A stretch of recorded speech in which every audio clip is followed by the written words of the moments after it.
What's that like?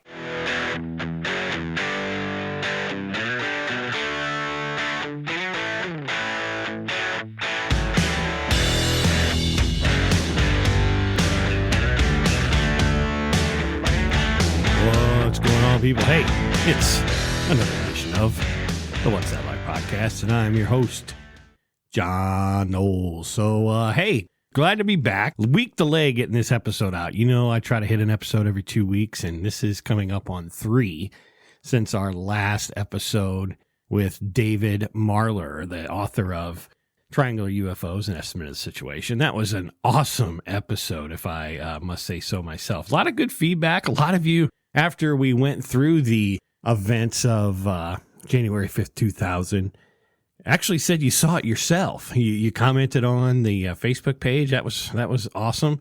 I'm going to get that information off to David, and maybe he contacts you. Maybe he talks about it. Maybe he doesn't. But anyway, it was nice to see that there was a lot of interest in that subject. UFOs, I'm not a big aliens are among us person. I'm not.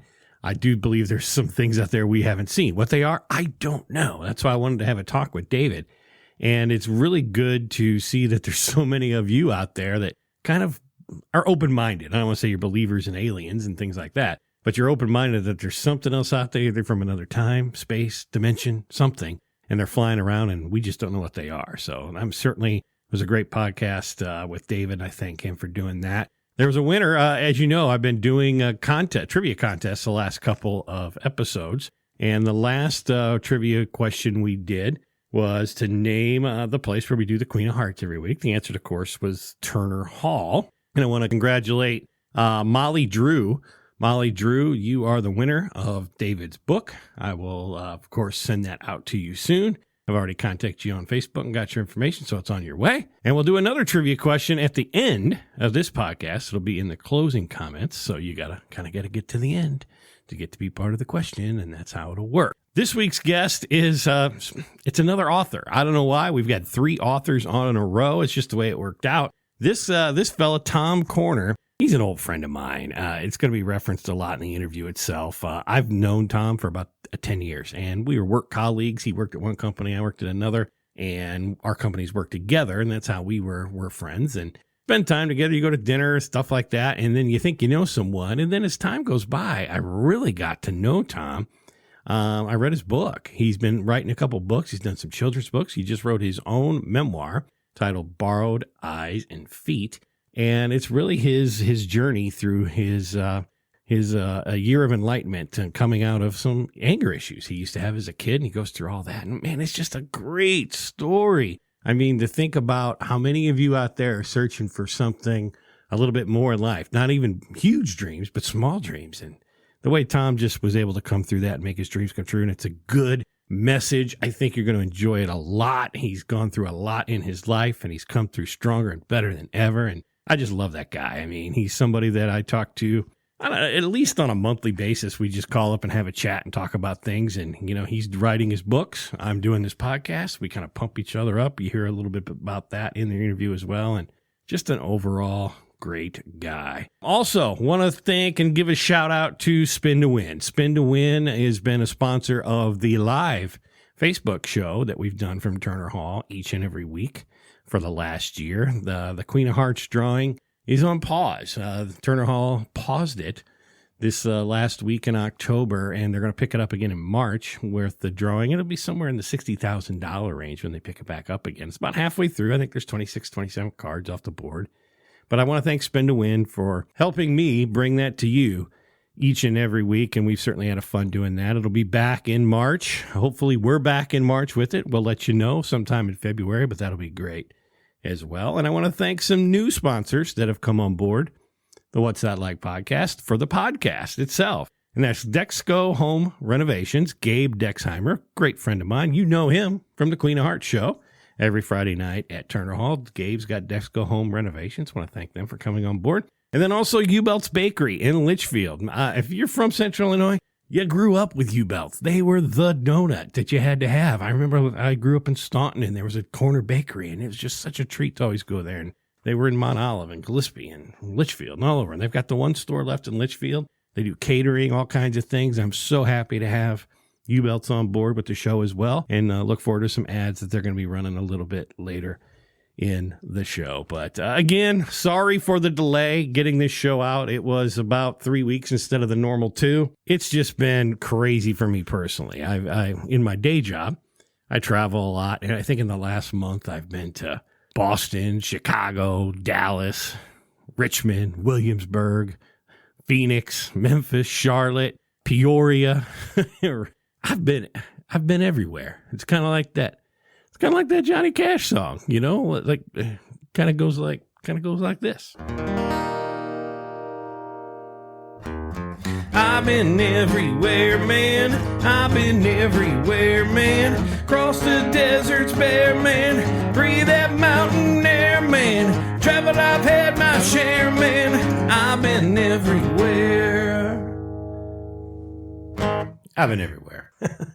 Yeah, and like I said, I've been everywhere. It's just been crazy. So I'm happy to get back in the studio, get this podcast out to you. Should have 4 more by the end of the year. Two here in November, 2 in December, and we'll wrap it up with something special, and then we'll get you kicked off into 2019 as well. But thanks a lot, always, for tuning into the What's That Like podcast. And I want to bring you, like I said, my friend Tom Corner. And he's really going to take you through a journey of how he found what I'll call a purpose-driven life with what he's doing now. And he couldn't be happier, and I couldn't be happier for him. Check out his book online. You'll find it on Amazon, Borrowed Eyes and Feet, or you can go to his website, tomcorner.com. But here we go. Tom, you wrote this book. What's that like?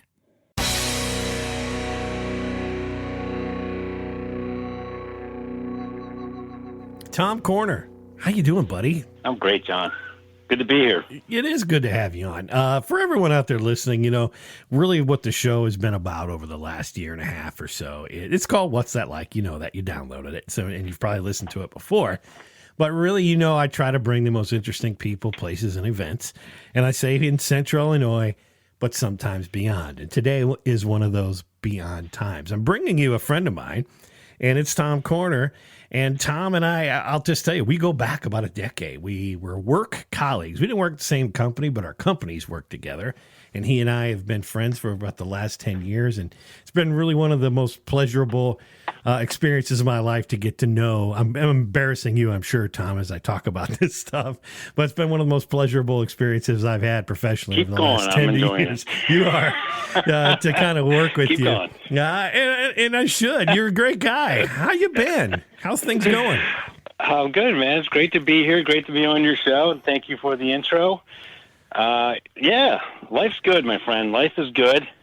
And, we were chatting before this about your show and the interesting guests that you have on. And I'm excited to be here talking to you about things that I'm doing and how I can share that with the world. Yeah, well, maybe learn from you, too. Well, I don't know about that. You're a pretty sharp guy. But the bottom line is the reason I'm having you on is you just released a book. It's actually your 3rd book, and we'll go backwards before we talk about this one. But it's called Borrowed Eyes and Feet, Finding Enlightenment After Rage. And your journey to becoming an author actually started a couple of years ago with a different genre of books. Tell me about what you started out a couple of years ago and why. I started out writing children's books.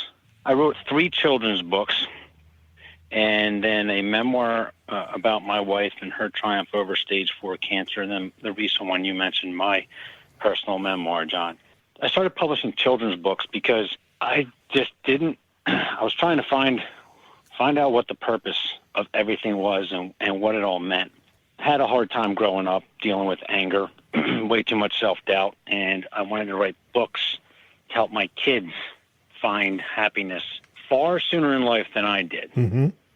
So I published my first children's book called List for Santa, List for Life, actually around, maybe 2014, 2015. And the interesting thing, John, I was writing an annual business plan, right? The annual business planning that you do when we're in the industry or any business, and you're projecting what you're going to do the next 12 months for sales and what our accounts are going to do. And I learned to enjoy writing business plans because it helped me project what I was going to do in the next 12 months.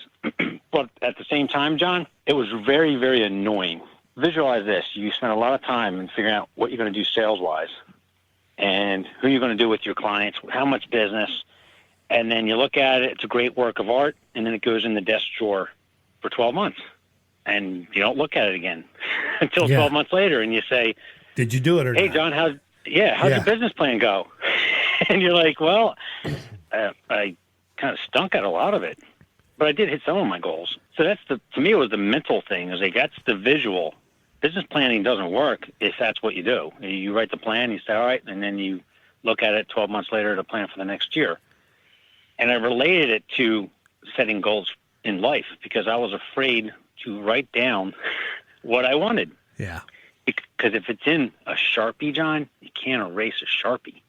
And everybody can see what your goal was. And if you don't achieve it, you're a loser, right? Which isn't true, but yeah, I get what you're exactly. saying. Yeah. That was my mindset, but it's not true. Absolutely. And so what I did was I realized after all these years of just listening to audiobooks, reading about self-improvement, business planning, business success, all that stuff, I said, wow, I do achieve my goals if I make them more real time and I revisit them on a regular basis. In business, you need to do that. And in life, you should do that. So I wrote the first book because I realized, and it was around the holidays. So my daughter, Grace, at the time, so she was probably 7.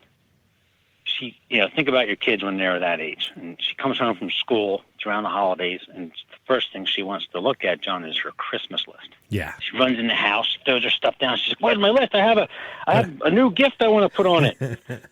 Right? Yeah. and that enjoyment. I said, oh, wow, that was the first time anybody, for the most part, ever wrote down their first business plan or their list of goals was their Christmas list or holiday list. That's true. You never really think about it. That's right? true. Like, wow, that was. You think it was something you did in school. Yeah, and speaking of business, where did you used to make your Christmas list from, Tom? It was that Sears catalog.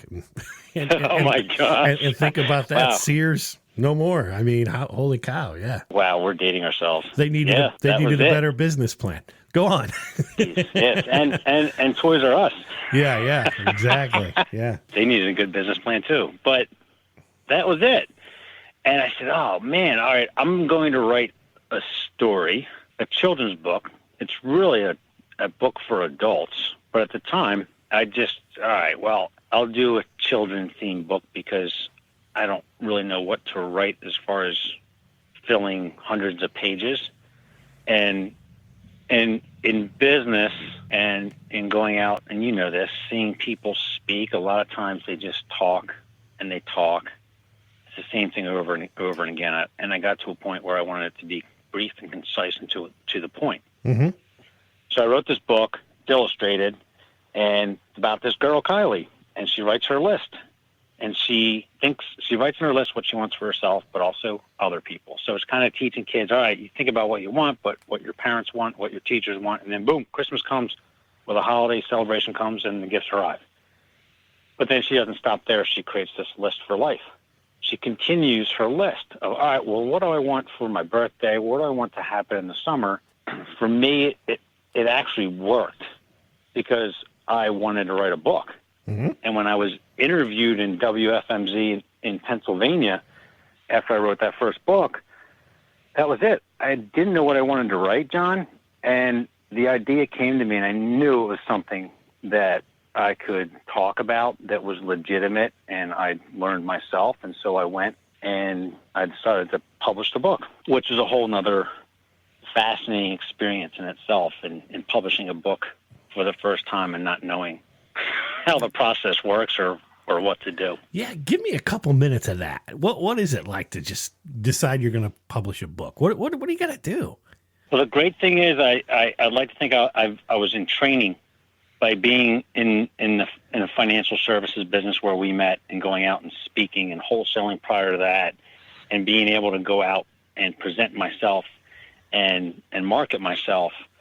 And at the same time, I was listening to a lot of different people. Tim Ferriss is one of them. He wrote The 4-Hour Work Week. And in that book, he talks about being very smart with your time and outsourcing. And he mentioned a lot of different companies and how he published his book And from that, I heard about self-publishing.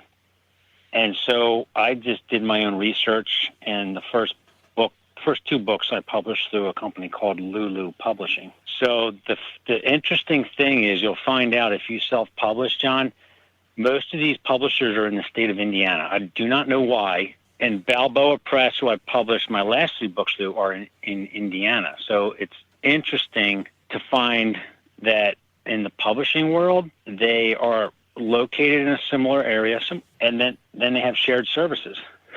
So It was a very interesting experience, but basically anybody can do it. You could actually, if you wanted to publish a book, John, you could type up, if you want to do right after this, and say John's story, and you type up your 2 pages or 200 or 2,000, you could go to Amazon and you could sign up on their author services website for your author account, and you could basically put your manuscript in there and get an ISBN for it and have a published book. Now, that's very, very simple and dry. You haven't gone through the editing process or the formatting, but it's pretty darn simple to actually put a book out there and get an ISBN with it. For me, it was I wanted to do it and have it reviewed and edited and scrubbed and have a professional illustrator and have it printed to look professionally done, which it is. So that takes a lot more time, and doing it myself, it's money out of my pocket. Right. But it's a fascinating experience, the whole thing, because once you publish the book, then what do? You got to promote the book. Right. Yeah, you write the book, then you have to market it. Right. And then you learn about social media marketing, and then you learn about press releases. All that stuff that goes along with it that goes well beyond just what you sat down at the laptop with and did. Yeah. Coolest thing, John, is I based the book off of my experiences, but off of my daughter's. But for me to have this be successful, and this is why I write my books and I wrote my memoirs, because I carried too much doubt and I allowed too much influence from the outside. And what I mean is, you want to do something and you go tell people, you'll get half. They'll say, no, you can't do that. There's no way you can do that. Or they'll give their advice and say, well, it costs too much. Or how are you going to do that? And then eventually you feel defeated and you don't do it. You give up before you ever started. Yeah. Right. And we've talked about this online, you and I ourselves. It's like if you just listen to everybody else give you 20 reasons why you shouldn't do it, you'll whack yourself out of the 80 reasons why you should. Yeah. Yeah. And it's how you receive it too. And I wasn't ready to receive it because I would have taken it at a negative standpoint or taken it as a criticism where people are trying to help me. Now I'm in a different phase, and that's why I wrote my last book, is because I changed my perspective on the world. But I didn't tell anybody about my books. I wrote that first book, and I remember I was on a business trip, and I was in Minnesota, leaving my business meeting, driving to the airport, on the phone in the car, agreeing with the publisher to do the book. I remember where I was, but I didn't tell anybody because I wanted to, I guess, maybe prove to myself that I could actually do it. Yeah. And I wasn't ready to handle the commentary. And so the cool thing is, this is long, but when I published it, I got the book. I got it in the mail. I didn't tell my wife. I told her, I said, here's what I'm doing. And she said, wow, that's awesome. I sat down in my daughter Grace's bed. She was in her bedroom, and I sat down next to her and I said, Grace, I want to show you something. And I show her this book, and she sees the cover, and she sees the initials T.E. Corner. That's my pen name. And she looks at me, and then she flips over the back, and there's my picture. And my daughter looked at me, John. She didn't say this, but I could sense she was like, wow, I am so proud of you, Dad. How cool is that to have your kid look at you and they're proud of you versus you're always saying, I'm proud of you, son or daughter. It was the coolest moment ever when she looked at me and she was fascinated. And then kids at 7, she's asking me all these questions. How did you do that? Yeah. How did you get the drawings and how did you print that? And they're her mind, all the questions. But that was one of the most rewarding times when I started publishing was that first book. Yeah, and just the look on her face. You can't see me right now, but I'm grinning ear to ear. I love that story. I'm telling you. Yeah. It's awesome. And it's interesting. So I'll have to get back to your question, but that's why I write. Is because I want to influence and uplift and inspire people that they can do whatever they set their mind to. It's not about book sales to me, John. People say, how are the sales going? Sales are okay. They're fine. But I'm not in it for that. I'm in it to leave a lasting impact for someone that maybe can change their life for the positive. Yeah. And put them on the right trajectory, because it took me so freaking long to figure it out. That was the first book. And then here's the great thing. Then I write it, and Grace sits down next to me, and she gives me a list of the next 10 books. Dad, here's what you need to write. And she just rattles off all these book titles. And the great thing was the second book, Positive Thoughts, Positive Life, what I was writing it at the time. I already had that started, and that was what she suggested. She said, write something about her thinking positive stuff. And I was like, wow, that's pretty cool. That is the book. That's just great stories, Tom. That's awesome. It is awesome. It's affirmation of what you're doing and why you should be doing what you're doing. How cool is that? It is. Think about that. Yeah. Right. You think people, I did it because I always knew I wanted to do it.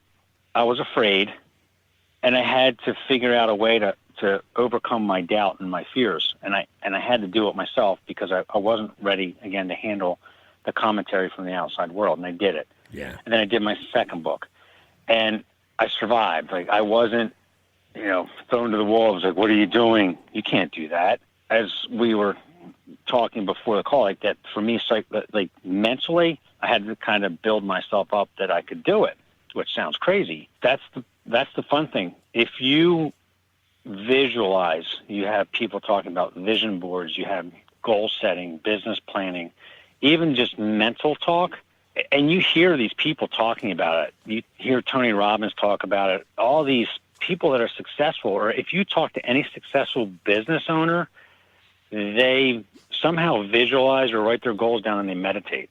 That's the awesome thing about it, is I wrote the one book, and now I just published my fifth one. Tell me about Why Does Mommy Have Two Birthdays? That was another book. Yes.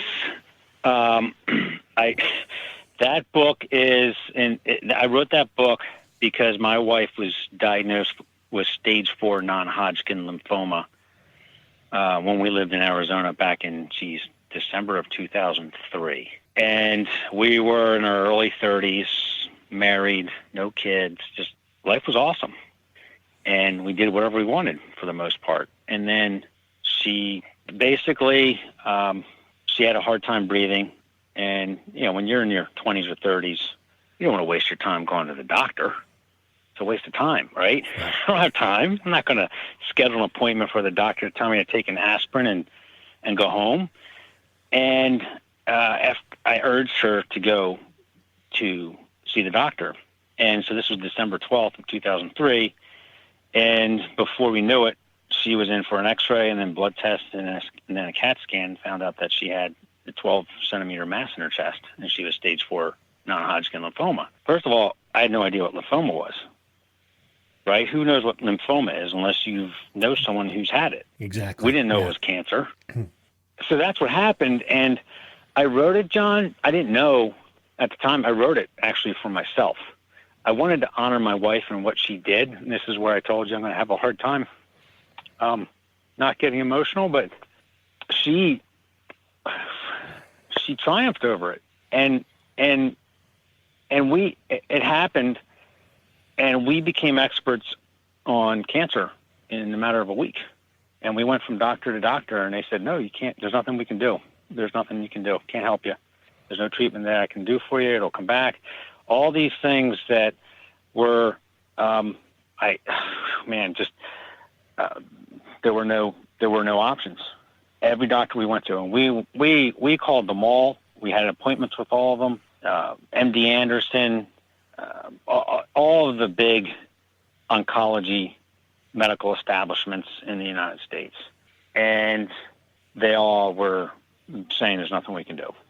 right? So we're by ourselves in Arizona because we're from the East Coast originally, and our whole life was shattered. Right. And then I wrote it, John, because we learned to, when we get a no, to not take it and accept it, and to go on to the next person and do your research and ask questions of a medical professional, not out of disrespect, but out of basically you've got to save your life. And I need to ask additional questions. And a lot of people don't know that they can ask questions because they think that my impression is if you become a doctor, you spend, how many years do you spend in school to become a doctor, right? 10 years, 15, who knows? A long time. They're the expert. Who am I to challenge them? But when push comes to shove, when your life's on the line, you ask those difficult questions. And we did until we found this one doctor, Dr. B.I. And we knew right when we met him, he was our guy. He was eager. He shared everything about the latest research on this disease. He shared with us research papers. Think about that. He's sending us research papers on cancer treatment. I can't read it. It's Greek to me. And then he's sending me recordings of conferences, and I'm listening to it, which was awesome because he's like, here's what I'm thinking. But for us, I'm not a doctor. I don't understand what you're talking about. But we just knew this guy was special, and he was going to save the day. And he did. So I wrote this book because I wanted to honor my wife and celebrate her and anybody who's been through that. Yeah. And we put together an event to launch the book at our local tennis club because she plays a lot of tennis, and all of her friends came around and they were asking me about it.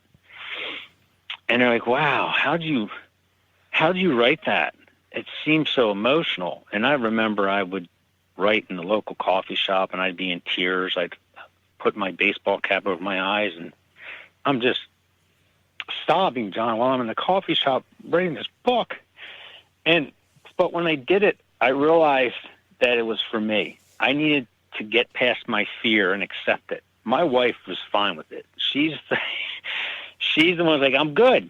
I'm not going to die. This is going to be fine. Me, I'm like, I can't mention the C word, the cancer word, because if I do, that's bad news, right? So yeah. I published it. I didn't know it at the time, for me to accept it and know that it's okay. So that's a long answer to your question, but it was awesome. And I wrote it from a place of love, John, because I know people who've been affected by this, and what happens is you carry anger and you carry resentment. I didn't want to publish a book that carried anger or resentment. Mm-hmm. I wanted to publish a book that was, maybe you call it gushy. It's full of love. There's no anger in there. There's no resentment. It's just love, to know people that really what gives us strength is love. It's not anger. It's not retaliation. It's not fighting. And that led me to my latest book. Yeah. Well, before we move to that, to the listeners here, many folks that know me here know that my family, I don't know if you and I have talked about this, Tom, my mother-in-law, non-Hodgkin's lymphoma this year, diagnosed on Good Friday, 6 months of chemo. And yeah. I feel ashamed to not know the date, but remission now. Came through, flying champ. Love you, Carol. Awesome.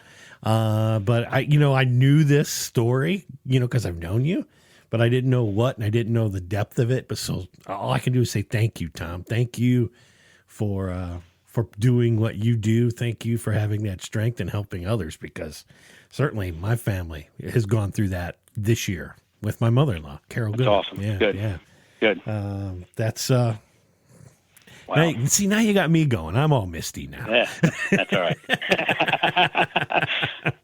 But I won't laugh if you don't laugh. That's okay. That's all right. As you mentioned, that brought you to your latest book. So let's talk about your latest book. And it's called again? Borrowed Eyes and Feet, Finding Enlightenment After Rage. And tell me how we got there. Yeah. Wow. Whew. This is my personal memoir. The title, John, Borrowed Eyes and Feet, came to me in a meditation. I should know that. I think it was December 2nd of 2017. Yes, hold on. My date's wrong. 2016, but December 2nd. It came to me in a meditation. When my books, I write them, they come to me in meditations, and I write them down, and I just carry them for a while and ponder them. I know I'm going to publish a book. I just am trying to figure out what the book is. I kind of knew what eyes and feet meant. For me, and this is getting a little bit more spiritual, John, but for me on a spiritual level, and I intro this in the book, eyes and feet, because I carried so much anger in my life because I didn't understand why things happened the way they did to me. And I tried to reach out, and it didn't work, so I internalized it physically and mentally. And I was on a path of probably the last 20 or some years about understanding more of my life, understanding what the heck, why, what's it all about? Am I really supposed to be this angry? And eyes and feet is because I want to see clearly. I want to see happiness, and I want to see peace. And for me, the symbolization of eyes, I believe that we as humans can see more than we actually believe, because all we have are our eyes. But from a spiritual level, we can see much more if we're able to really understand our human existence. And that's a whole nother topic for a whole nother day.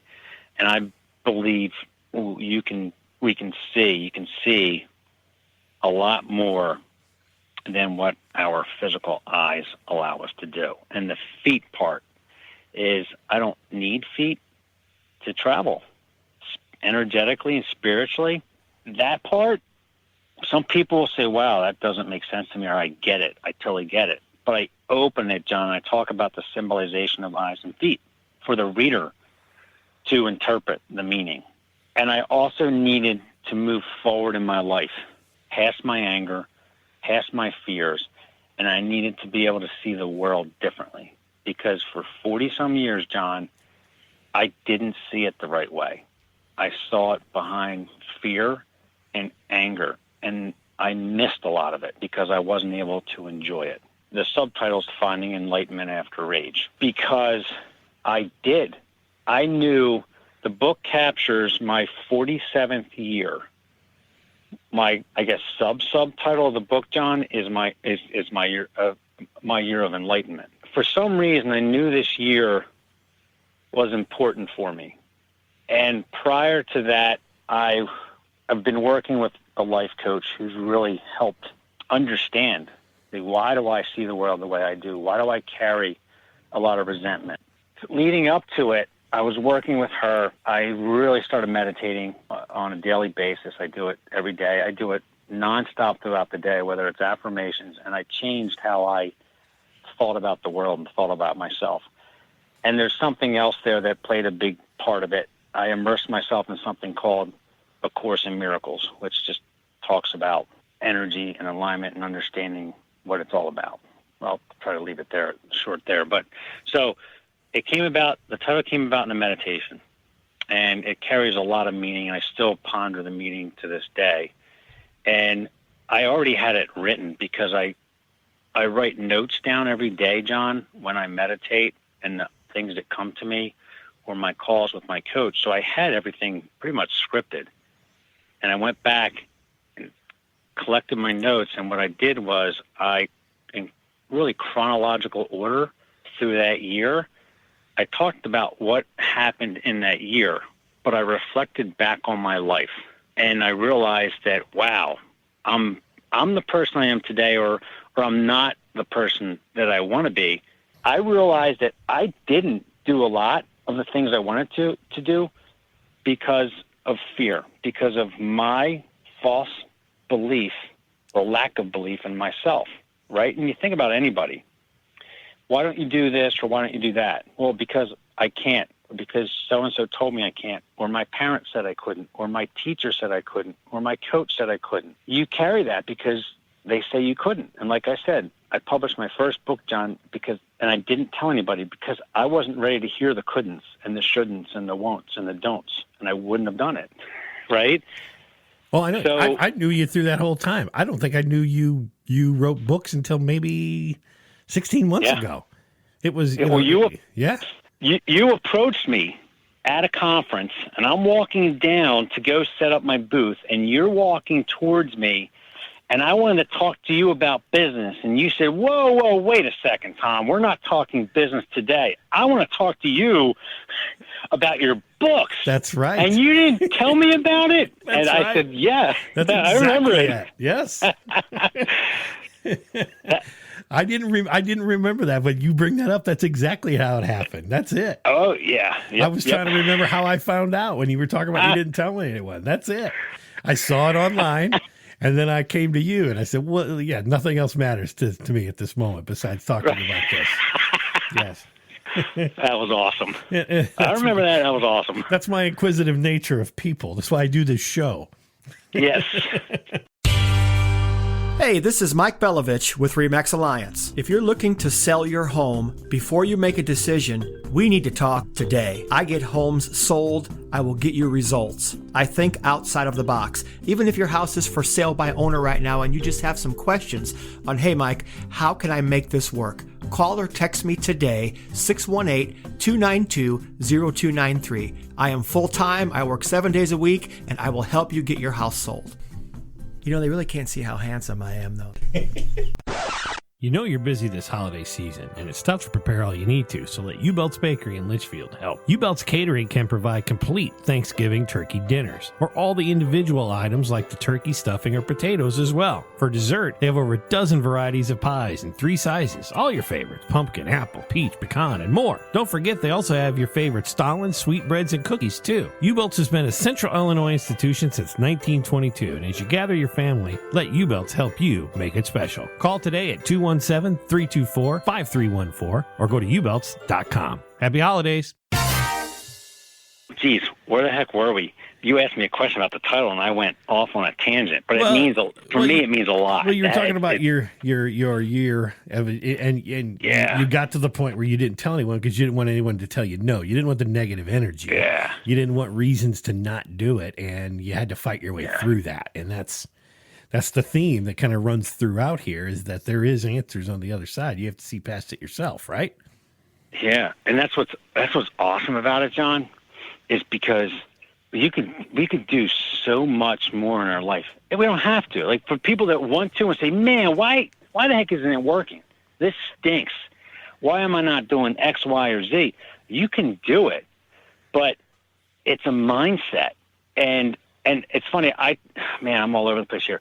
I talk about, you ever been in a mosh pit at a concert, John? I can't say that I have, but I'm very familiar with it. Yeah. So I try to relate this because me, it's spiritual, right? And a lot of times people don't want to hear that. But I bet you most people have been into a mosh pit or have seen them or heard about them. And you go to a concert and there's this pit on the floor right in front of the stage where people are just bouncing around, beating the heck out of each other. And I was doing an assembly for my niece's school to talk about positive thoughts, positive life. And I'm setting up, and the great thing is I've done this before in business and setting up and speaking, and things go awry. And I'm setting everything up, and then the kids start flowing into the auditorium one by one, and then it fills up with kids. And they don't care what they say or ask. They'll ask or say anything. And I'm standing up there, and I'm like, oh, shit, I'm sweating. I'm like, oh, is my fly down? Oh, this is going to stink. It's going to be awful. And I kick it off, and the projector doesn't work. It doesn't sync with my computer. And I start to sweat again. And the mosh pit, there's a mosh pit. We have over 50,000 thoughts that go through our head in a day, right? And if it's like a mosh pit, you're just jumping around. And if they're bad thoughts, which mine were bad, you're not going to do this. This is going to stink. They're going to laugh at you. You're never coming back. It's going to be a failure. I eventually learned to have fun with that, John. and to really ask myself, is this really true? Is this really true? And what's the worst that can happen? And I learned that if things seem to go bad, I know they happen for a reason. So the assembly kicked off, but that's what I taught in chapter 3. I talk about the mosh pit and all these negative thoughts about me being a failure or jumping around the mosh pit of my mind. Throughout life, I try to do that silly positive thing and say, no, you're a good guy. And it's just mushy, and then the negative thoughts just stomp on it.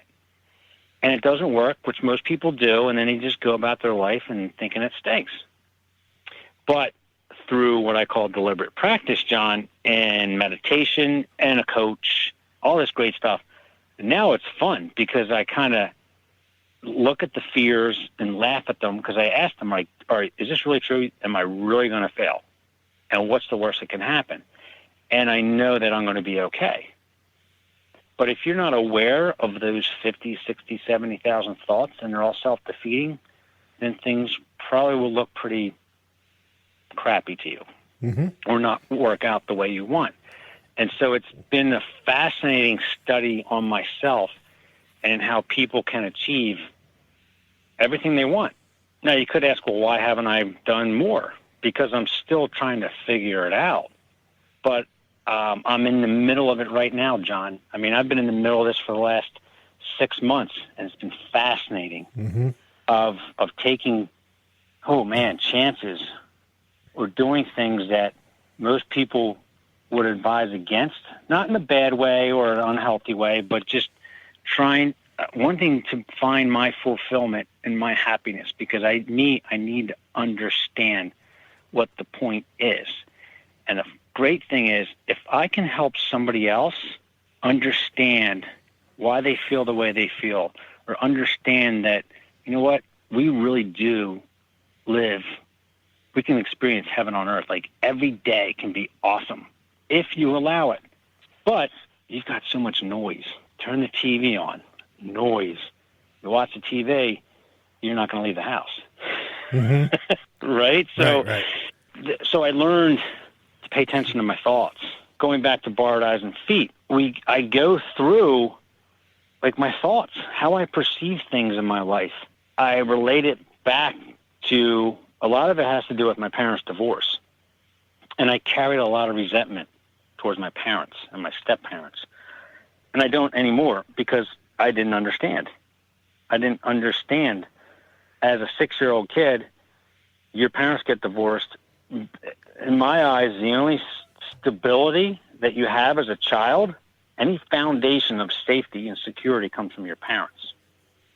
And if they divorce, that's okay. You'll survive that. That's okay. They divorce, and everything could be okay. But what happened was after, and the adult figureheads that entered my life after that. And I touch on that a little bit. And as a child, my eyes, I wanted to get the love from my parents, to know that I was safe. And I didn't understand that parents get divorced, they have to pick up and move on with their life and be able to find a way to provide for their kids. So they have to shift priorities, and I was no longer the priority. And it sounds awful, but it's the truth of it, and I understand it now. And I understand what my parents had to do. But what happens is my step-parents came into it. This is the whole fascinating thing, John, about the journey. They couldn't accept me. I don't know why, because I was just that annoying kid who was in the way of somebody else who was trying to court I lived with my mom. I was kind of pushed to the side. And so as a kid, I'm trying to get attention. And I yell, put on antics, and I yell, and I try to get attention. And for a parent, John, that's annoying, right? Because we all forget, as there's a chapter in the book my daughter Grace says, sometimes I think you were never a kid, Dad. We all forget we were once kids. I'm trying to get the love and acceptance that's falling apart around me. My step-parents don't seem to care about me. And so the acting out didn't work, and I internalized it, and I started cutting, what people call self-mutilation, and burning myself with cigarettes and drinking a lot. And I carried those scars with me for years, out of embarrassment, out of shame. And now I'm okay with it. I love my scars. Not that I'm saying anybody should do it, but I've accepted who I am, and I know so many people that have done the same thing. And they're thanking me for just basically writing about excuse my language, the shit that happened. Writing about the garbage that happened in my life and not knowing that anybody understood or cared or that I could talk to anybody, because you want to talk to someone who's listening, not who's judging or writing notes on a paper because they want to medicate you or lock you up. And I went through that, and it was just an awful experience. All along, I knew that I was going to be okay. I just didn't understand why I was handling things the way I did. So I talk about all these things in my life, and I had I'll call it a meltdown. And that's where I open the book and I talk about my scars, John, and I talk about, this is a little deep, and I talk about my suicide. This is scary for a lot of people, but I was in meditation, and I write about it in the book. I saw myself killing myself. And I write in the book, I couldn't, you know me, John, we've known each other for 10 years, and I have a great career, and I have a great life. But for some reason, I just couldn't see it. I couldn't find the acceptance in that. I couldn't find happiness. And promotions and raises, and I still underneath it was miserable. And my wife's like, well, just get over it. Get up and go to work. I love my wife because she's my grounding force. And she's like, would you stop? And but she didn't know what to do because I had a meltdown. And so, but in my meditation, I write about in the book, it's a little graphic. I talk about slitting my wrists. But It's a Wonderful Life is pretty much the same thing in a way. The movie. George Bailey didn't understand. He just thought that he didn't need to be there anymore, and then he saw the world without him. And that was it.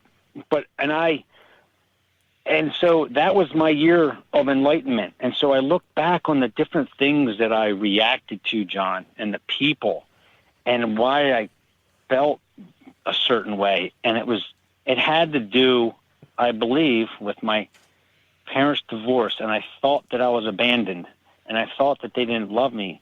And that was just the perception of a little child. But a lot of us carry that, and we don't know it. I open up. I'm vulnerable in this book because I either had to end the life of suffering that I lived, John, or I had to go another way. And I decided to turn around and go towards love, and to love people, and to no longer be afraid and not be concerned about being unhappy, being a failure, or carrying anger any longer. And it's been so liberating and amazing to me. The past year or less than a year, I've completely, I change every day, but it's so empowering for me, John, because I see things and I still get stuck. I'll wake up. I woke up the other day and I was stuck. I was in a bad place. I'm like, oh, this isn't working. And I'm beating myself up. And then eventually I just go back and I say, is this really true? Yeah. What's the worst that can happen?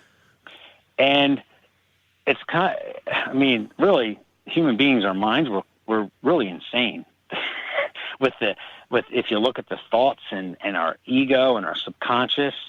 But I'm fascinated by it. My book it talks about spirituality. It talks just about being pissed off, and it talks about having kids and listening to your kids. My kids teach me so much, and I think a lot of parents probably don't listen to them. They just tell them to be quiet. Don't talk back to me. And my oldest daughter talks back to me, and it's the greatest thing ever because she's trying to understand who she is. Mm-hmm. Not out of disrespect. It's out of, she's got to figure out what she's doing here, like I said, far sooner than I did. Yeah. I'm going to pause there because it's just It's awesome, John. It's so cool. Is HGTV on in your house all the time like it is in mine? Is a home improvement project on your wish list? If yes, call my friend Gabe Dexheimer at Dexco Home Renovations. Gabe and his crew recently did a great job for my family kitchen. He can do a great job on your next project too. Indoors, outdoors, decks, kitchens, baths, you name it. No jobs are too big or small. If you have an idea or just want a professional eye to help you realize your dream, call Gabe today at 618-420-1742 for a no-obligation consultation. He helped my family realize a dream kitchen, and he can help all of you too. Let's get it done. Well, let's talk about this last year. When you talk about making a change, it just not only did you make a change with your mental attitude, you made a total 180 career change. You got out of the business that we've been in, that I'm still in, as a day job. And I remember the call. You called me and you told me you were doing this. I remember there was two feelings I thought at the time. How I was sad that we wouldn't be working together, but I was so internally happy that you found what it is you wanted to do. And what's strange is we've probably talked more now in the last 6 months than we did in any 6 months period prior to that. And that's just been awesome. I mean, sometimes I'll just call you up. I'm on the way home, like maybe a week ago, and we end up talking for an hour. I don't even know where the day went. And we could have recorded that one. We should have recorded that one. That one was pretty good too.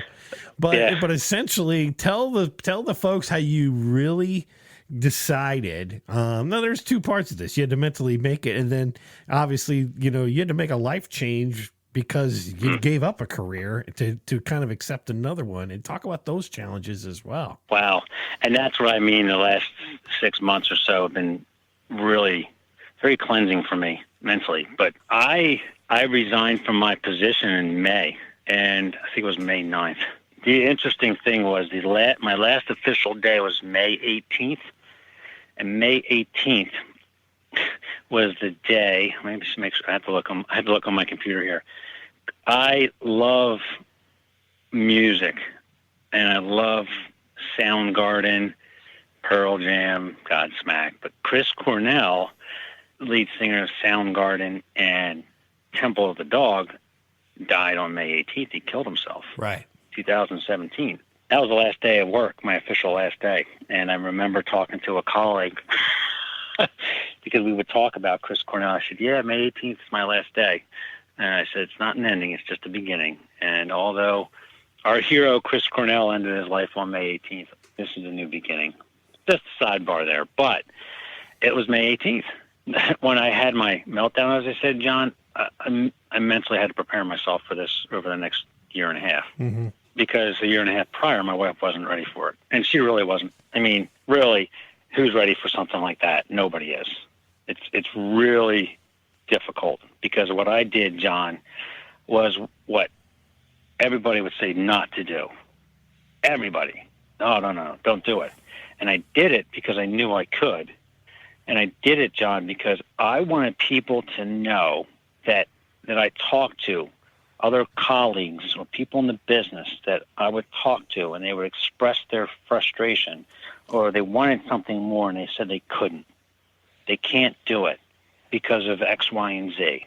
And I did it to say you can do whatever you want, but you get stuck in the can'ts and the shouldn'ts and the won'ts. You're not going to do it, and you're going to accept it as the status quo. And I made a difficult decision, but I really sat and I thought about the conversations I was going to have with the various people. And I knew what the responses were going to be, or at least I thought I did.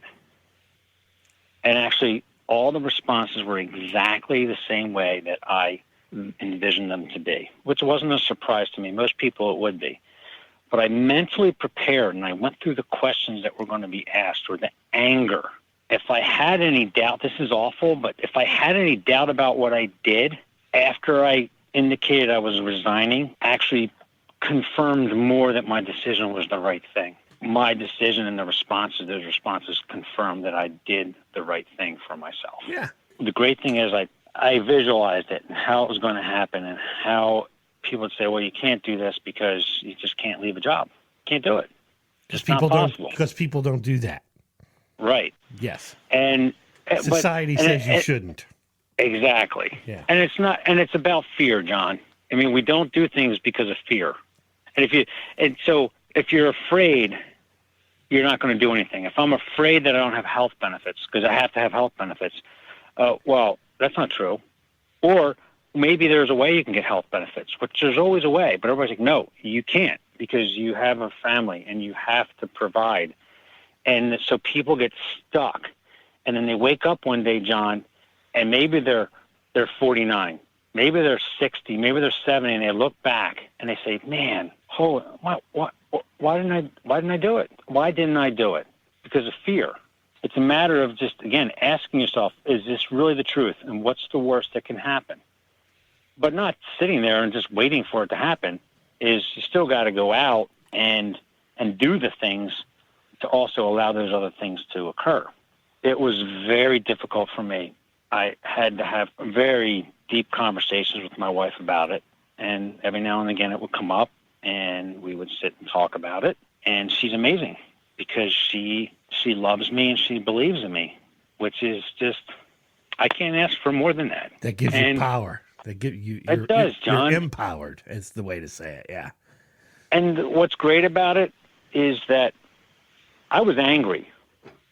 I was angry when I left. And just like I said about my step-parents, I love my step-parents. I just didn't understand. I love my coworkers. I just didn't understand because my perspective was wrong. I looked at things the wrong way, and if I have a wrong view, then I'm going to attack or defend or be angry. But also there's a side of things that, if it's a bad, toxic environment, you've got to leave. And I had to leave.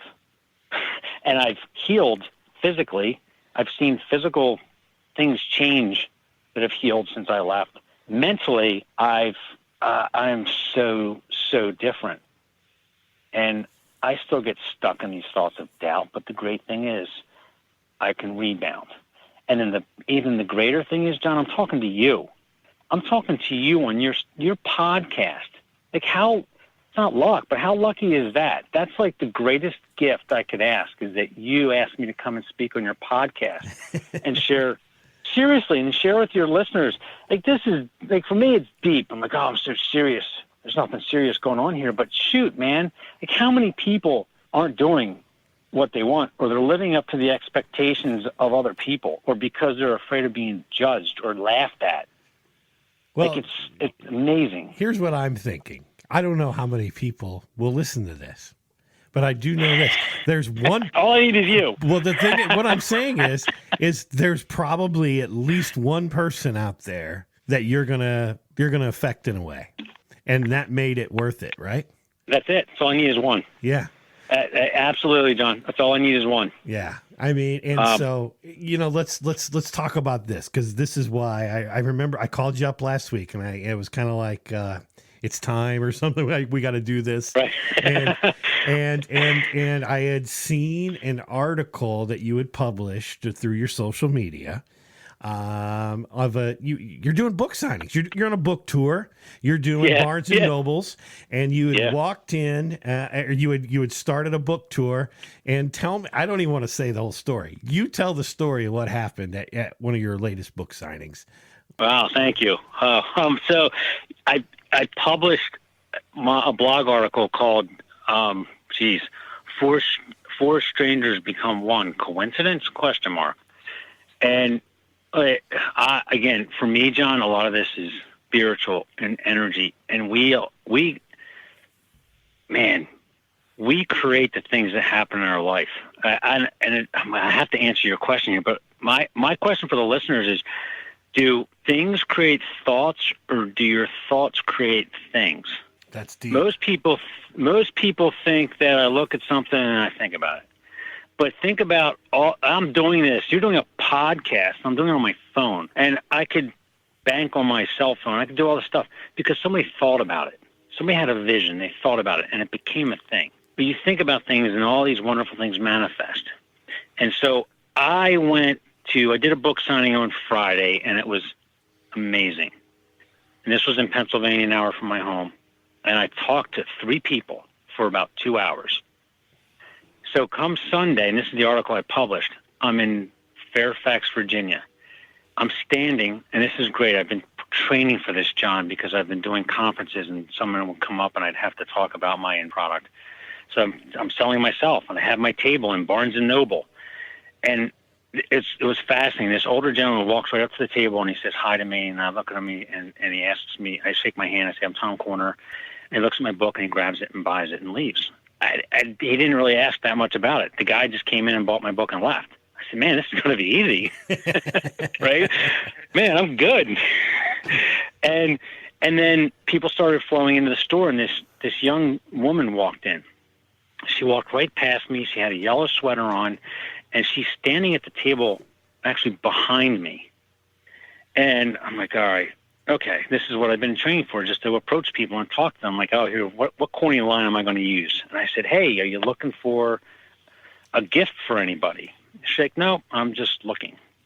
And I said, well, maybe you'd be interested in reading my book, the one that I just published, Borrowed Eyes and Feet. What's it about? And I start talking to this girl, and we start talking about a lot of the coincidences in life and spiritual things. And so it was like I knew this girl forever, and I just met her, and we're talking. I'm talking about my book, and then we're just engaged. And then this guy comes up, John. This was Janelle, and then John comes up, and John's like, what's going on? What's your book about? And so John comes into the conversation, and we're all talking, and ideas are just flowing around, and it's amazing. We're just there. The rest of the world doesn't exist.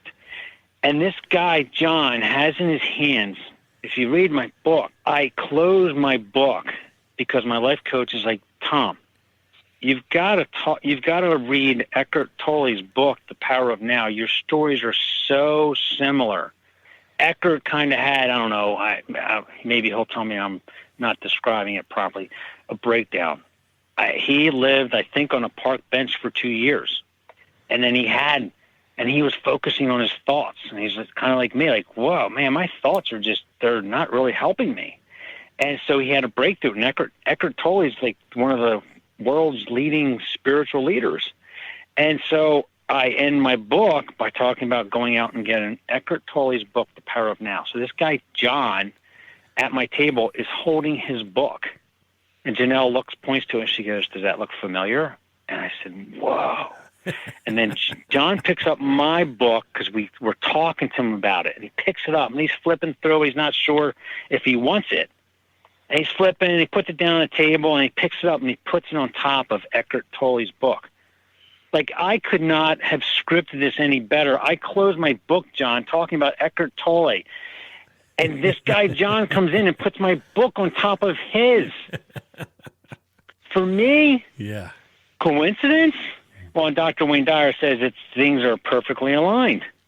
They're perfectly aligned. And so he's there.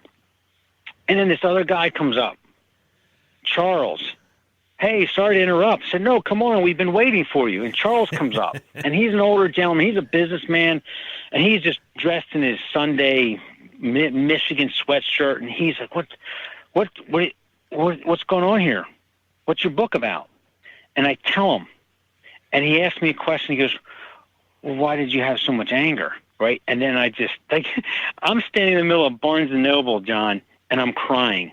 I start crying because he asked me a question about the anger that I had that doesn't exist anymore. Like, he's talking about the past. It doesn't exist. I've made peace with it, and I moved on, and I had to think about it. I'm like, I don't know. I'm not angry. And I'm like, okay, let's go. I have to kind of jump back into it. Okay, I was angry because of my parents' divorce, and I was angry because of this, but it was my wrong perspective. And I'm in tears. I'm crying. He's like, oh, all right, you're sold. Let me buy your book. But it was like, he wanted someone to say, like, you know what? I thought life sucked. I thought it was awful.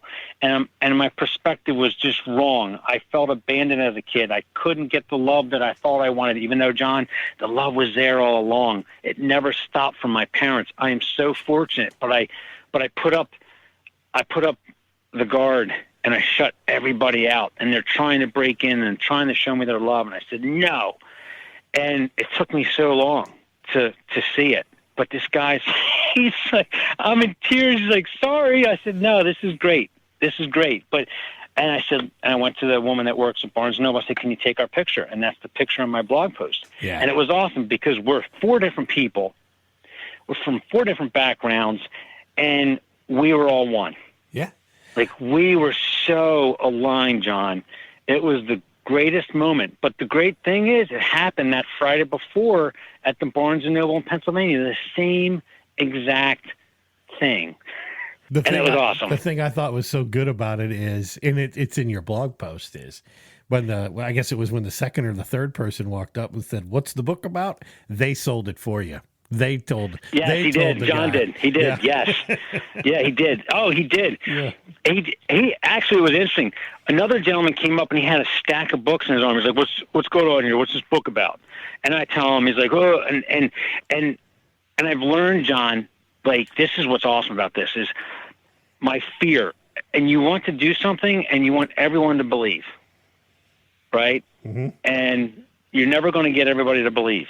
You're going to have the mockers who are like, no, you're an idiot. That's bogus. No one believes in that stuff. Then you get the perplexed who are like, oh, I don't know what's going on. Where are we at? What's today? Whatever. And then you have the believers. So this guy comes up, and he's like asking, we're talking about it. I'm telling him the story. And my friend John he's like again, selling it more than me. And the guy just is like, whatever. I got my books. I don't need that. And he moves on. And John's the look on his face was disappointment. And I said, John, it's okay. I said, he doesn't know. Not a bad thing. He just doesn't know. And it's either because he's afraid. He's probably afraid because he just isn't ready to receive it. Because for years, I wasn't. Yeah. And I'm like, let him go. He was more upset than I was. I said, let him go. He came by, and he got a taste of what we were talking about and how wonderful it was. He's just not ready in his life. And let him go. And that's what's great about it, because it's not everybody's going to believe, and that's okay. But so I'm going to continue my tour this Saturday. I'm going to Indiana. I wanted to go to Indiana because, as I mentioned, that's where all the publishers are. And so I'm doing one in Indiana, and I wanted to gather up my friends from Balboa Press to thank them for all their support and take them to dinner or something like that. But so, yes, I'm flying to Indiana Saturday to do a book event there, and then I'll go to Potomac, Maryland the following Saturday, and then I'll be in Georgia. So the cover on the book, John, my sister-in-law Dawn painted the book cover, which is a whole nother story in itself, another journey. And so I'm doing a book signing in Georgia, near Marietta, Georgia, the 10th of November. And then she's doing an art event that weekend, so I'll be at the art event after the book event Saturday and then into Sunday. So it's really cool to see all these amazing things transpire and manifest for me. I asked for it. Yeah. Your title says it all. Your spiritual feet took you there. You just had to go. Right. Yeah. Yeah. I wish we had a book signing for you here in Central Illinois, Tom. Well, that's my next one, because we're doing no. Hey, really? We're doing it. Absolutely. That's going to be my next thing, John. We're going to do one. We're going to come out, and we're going to do it live. Yes. We should do a live, what's that like, show at a book signing. If you get close, we will make it happen. That right? Awesome. How cool would that be? It would be awesome. That would be great.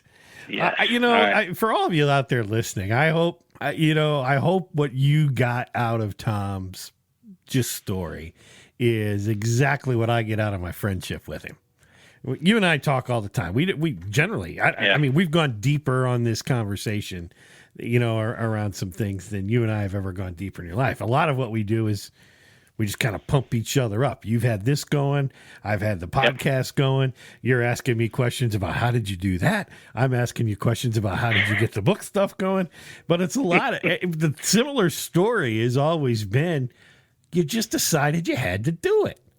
And I think that's the inspirational thing that folks can take away from this conversation, whether it's what you're doing and how you're helping people, or just why I started this podcast. And the simple reason is because I thought I could. And I didn't let anyone tell me I couldn't. You talk about your amazing rock of a wife that's given you the power to do it. The great thing about my wife is she loves me no matter what.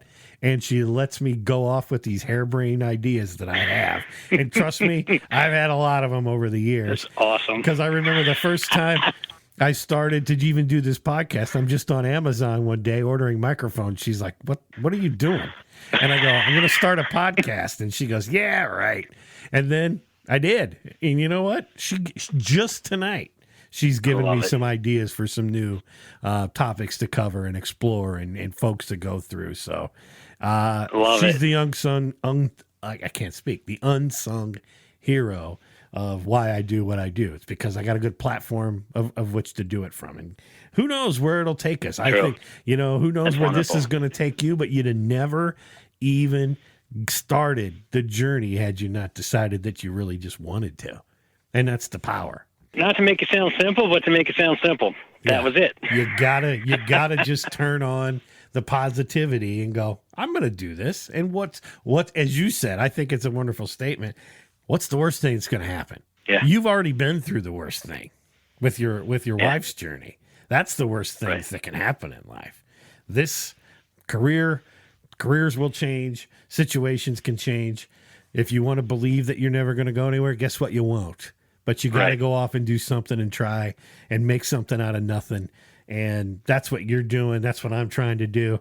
We're patting each other on the back here, buddy. Mutual Admiration Society. But guess what? You. Yeah, you can join. You. You're awesome. If you're listening in, you can join it too. It's not that hard. Yeah. You can if you really want to. But tell everyone listening where they can find out more about you, where your books are, your website, your blog, etc. Great. You can buy my books on Amazon.com, Barnes & Noble. Check out my website, tomcorner.net, C-O-R-N-E-R, tomcorner.net, and you'll see postings of my latest radio interviews or book events that are going on, and you can buy my books there. I do a lot on Twitter. And my Twitter handle is @TECorner, and Facebook is tomcorner.inspire. But John, it's great. And here's the interesting thing is I think we're brought up to do things ourselves and say we've done it ourselves to prove that we can do things. We do it ourselves, but I realize that you can't do it alone. You need other people to succeed in life. Arnold Schwarzenegger opened up Tim Ferriss's book, Tools of Titans, and he talks about people saying, you're a self-made man. You're a self-made man. It's amazing. How'd you do it? And he said something along the lines of, well, you know what? I'm not a self-made man. I rode on the shoulders of giants to become who I've become. And it took me years because I was afraid that if I needed help, it proved that I was weak and I couldn't survive on my own. And my strength is love, and my strength is knowing that I can look to other people to help me. You're helping me. My sister-in-law is helping me. There's so many people that are helping me and vice versa, and it's so empowering. Absolutely, my friend. Tom, can't thank you enough for coming on the What's That Like podcast. We're going to have you back. You said you got another book coming, right? I do. We don't have to talk about it now. Just know that it's coming. That's all we're looking for. I'm not telling you about it. Well, maybe we have two. We have that book, and then if we're doing the book signing, we're going to do a live event. Yes. Absolutely. That's right. Can you travel with your gear? We'll make it happen. I don't need to listen to myself going, I can't tell all this stuff because I know that I can. Yes, you can. Tom, wonderful to talk to you today. Thanks for coming on the What's That Like podcast. Appreciate it, buddy. Love it. Thank you. All right. You're the best. You too.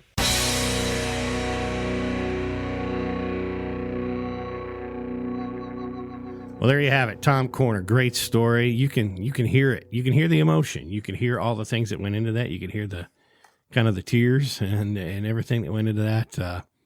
Great guy. I hope you all go to his website, tomcorner.net. Go to his blog, author TE Corner at wordpress.com. Follow him on Facebook, Tom Corner, at TE Corner on Twitter. This guy, I mean, he's just a great person. He really, really is. I love this guy. He can help you get through some things possibly. Check out that book. Check out his past books. Some of the titles in there, List for Santa, List for Life, Why Does Mommy Have Two Birthdays? Very powerful message. And, of course, the most recent one, Borrowed Eyes and Feet. He's been doing book tours in Barnes & Nobles, and hopefully, like he said, some point in time here in the near future, he gets out here to Central Illinois, and we'll come at you live from a Barnes & Noble or something near you. But thanks a lot, Tom. Really want to thank you. Here's this week's trivia question. Is a shout out to my producer Bob. For those of you that have been listening to the show for a while, easy question for you to answer. What sport does producer Bob participate in, usually on the weekends? What sport does producer Bob participate in, usually in the weekends? And he's a past champion. So if you don't know, go back, look through the episodes. You're going to find the answer in there somewhere. But again, the rules as always, all you got to do is message me. Message me at the What's That Like podcast on Facebook. Send me an instant message. Don't post it in a comment, because then everybody else know the answer. I'll take, instead of just the first 10 people, send it in. 2 weeks from today, I'll do the drawing again, and we'll find out who wins a copy of Tom Corner's book, Borrowed Eyes and Feet. And I'll make sure you get a copy of that. And I want to thank each and every one of you for listening, as always. Before I go, I want to give a shout out and get Greg Shively back on the show. Greg, as you know, if you've heard the last couple episodes, been touring through Europe most of the month of October. And he just got back, and I wanted to have him talk about the big disappointments he had in Europe. Everyone wants to hear about the good things, but he wants to talk about the big disappointment he had. And guess what, kiddies? They don't have pumpkin spice lattes in Europe, and Greg's going to talk all about it here. So let's get him on the show's over. What? Out of time this week. God, Bob. Once again, Bob's shutting you down, Greg. Sorry, man. Again. Well, there you have it. Another episode of the What's That Like podcast. I want to thank you. We'll see you in a couple weeks. Peace out. What's That Like is available in the iTunes and Google Play stores. Search for What's That Like. Subscribe today and never miss an episode. Streaming is available at SoundCloud.com and on the SoundCloud app. Follow What's That Like at Facebook.com/What's That Like podcast and on Twitter at What's That Like Pod. All opinions of the guests of the What's That Like podcast are their own, not necessarily the views of the host or the podcast producers. We hope you enjoy this podcast serving Central Illinois and beyond. Peace out!